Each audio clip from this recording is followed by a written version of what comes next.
नमस्कार, सानवी किचनमध्ये आपलं खूप खूप स्वागत आहे। आज मी बनवणार आहे तोंडलीची अशी चटपटीत अशी भाजी बनवणार आहे मी।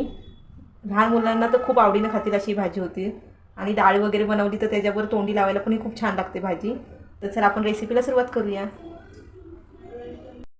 तर आपण हे तोंडी चांगले स्वच्छ धुवून घेतले आहेत मी 2-3 वेळा। आता ह्याचे आपण आहे ना 4 काप करायचे। बघू शकता असे काप करून घ्यायचे आपल्याला सगळ्या तोंडलीचे।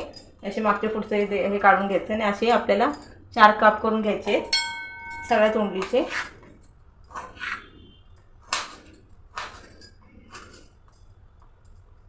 बघू शकता हे असे आपल्याला 4 काप करून घ्यायचे सगळ्या तोंडलीचे। बघू शकता आता मी ह्याचे तोंडलीचे 4 काप करून घेतले आहेत, असे चिरून घेतले। आता ह्याच्यामध्ये मी अर्धा लिंबू टाकते। आता याला मी लिंबू चांगलं लावून घेते आणि ह्याच्यामध्येच मी अर्धा चमचा हळद, अर्धा चमचा लाल तिखट पावडर घेते मी। तुमच्या तिखट तुम्हाला किती लागतं त्यानुसार तुम्ही हे करा।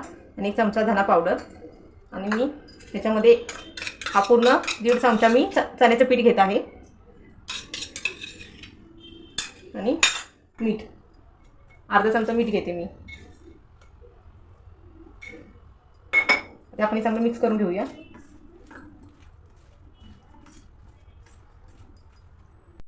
ते आपण चांगलं मिक्स करून घेतले। हे 5 मिनिटं असंच ठेवूया आपण जरा। 5 मिनिटांना आपण मग भाजी करायला घेऊया। मी कढई गरम करत ठेवली होती। आता त्यामध्ये मी 1.5 पळी तेल घेते।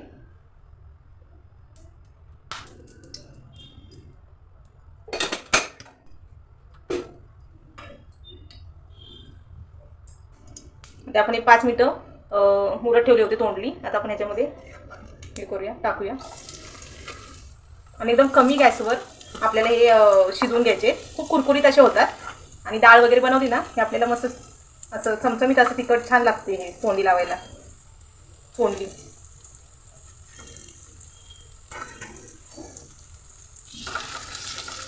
आता आपण 5 मिनिटं कमी गॅसवर आहे ना झाकण लावून शिजवत ठेवूया।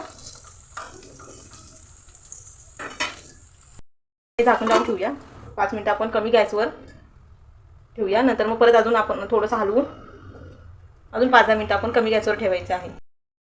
तर बघूया आपण आता 5 मिनिटांनी हलवून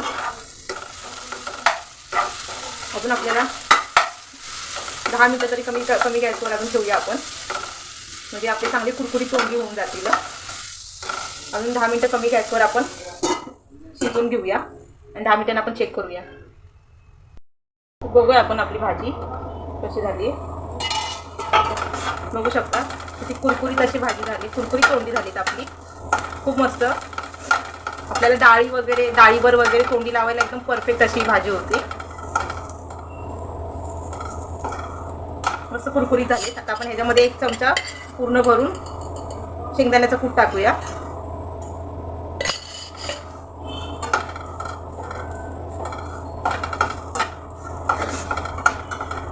खूप छान लागते ही टेस्टी तोंडलीची भाजी। खरं तर आपली तोंडलीची भाजी आता तयार झाली। कशी वाटली कमेंट्स करून नक्की सांगा मला आणि असेच नवीन नवीन पदार्थ बघायचे असतील तर माझ्या चॅनलला सबस्क्राईब करा। धन्यवाद।